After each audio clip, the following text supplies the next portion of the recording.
This idea that people are in a pub all day long drinking, that almost never happens.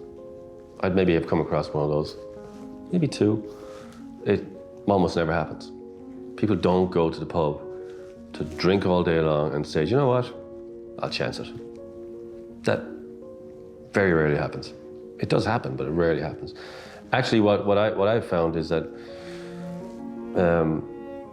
for women, and it's not a sexist thing, women, if they get into a row with their partner, their husband, frequently their mother, they'll bolt from that person and leave in a very emotional state.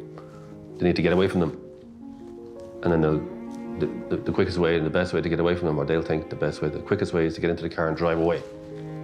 And they might come to a checkpoint. And next thing, they've been drinking and they get arrested. That's actually a major contributor to drink driving, especially amongst women in this country. It's not really spoken about. It's a major precipitating factor. Our row precipitated the event. A lot of times. Actually, the majority of times for women, it's that. But they won't be aware of that because they'll think it's just me.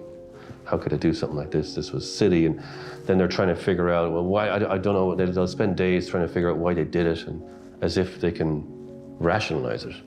But people don't generally commit the offense of drink driving because they rationally thought it out. There's no logic behind it. They didn't logically think, well, I've had 10 beers, so I think I'm okay. No one does that. It's a very upset person, a lot of the time, who just flees into a car and goes. That's not logical, it's not rational, but it happens quite a bit. And I think that I had one woman said to me one time, because I had explained to her that this is generally what I find with women, that this is a precipitating factor. And she said, that happened to me. And she said that, menopausal women should be told about this. Don't do it, don't get into the car if you had a row. But she didn't know about that this is a trend, what I've seen it. It happens to a lot of women. They're very upset, emotionally upset, hysterical sometimes. And when they're stopped, I'm sure guards would have experienced that. Yeah, it's something that for women, yeah, it's that.